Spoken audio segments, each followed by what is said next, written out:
sidee Binance loogu xirtaa stop loss? Stop loss-ka waxaa isticmaala dadka traders ah ayaa isticmaala. Suuqi waa saadaalisay risk reward ratio-gaaga wuxuu ku tusay in stop loss-ka xagga dhigi kartid. Marka tusaale ka soo qaad, waxaan gadanaynaa Solana kale ayaan gada doonaa lacag $15 ayaan ku gada doonaa. waxaan helnay lacag u dhiganta 0.1 oo Solana ayaa helnay. marka Solana markaan rabo inaan ka trade-gareeyo oo stop loss aan ku xirto, waxaan leeyahay sell ayaan leeyahay. sell markaan dhaho, meesha hadda limitka i saaran waan ka qaadayaa, waxaan ka dhiganayaa stop limit ayaan ka dhiganayaa. stop limit kan ka dhigtay waxaa i soo baxday laba option ayaa i soo baxday. option koowaad waa stop marka sida caadiga ah waa activation ahaan ayuu u dhigmaa, oo algorithm-ka wuxuu helayaa digniin buu helayaa in loo soo dhawaaday stop loss-kaaga. mar walbana stop loss-ka meel cariiriya dhigan oo meel xoogaa space si. marka qaybtan stop-ka waxaan siinaynaa tusaale.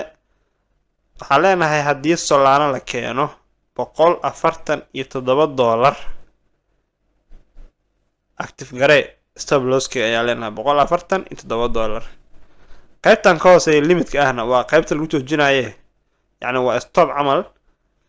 waxaa leedahay haddii Solana la keeno $146 naga saar ayaa leenahay.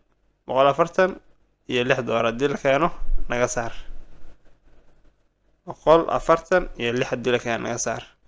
kadib 100% iyo gadaaleeda Solanadaas. marka maxaa minus ku jira? waxaan ku jiraa minus 4 cent ayaa ku jira. sell ayaan leeyahay.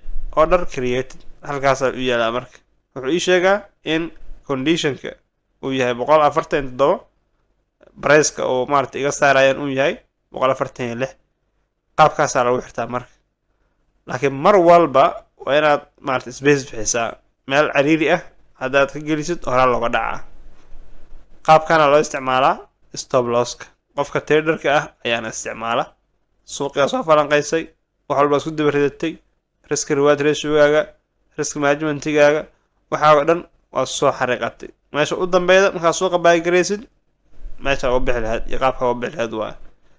marka modelka dadka isticmaala stop loss-ka isticmaala, hadhow markii faa'iido la gaaro, faa'iido qaadanaysid waa inaad cancel dhahdaa, kadib TP-ga manual u qaadataa. kaliya laakiin qofku wuxuu qaadan karaa qaybta stop loss-ka unbuu maartay iskaga celi karaa suuqa maahane wax oo TP kuma qaadan karo.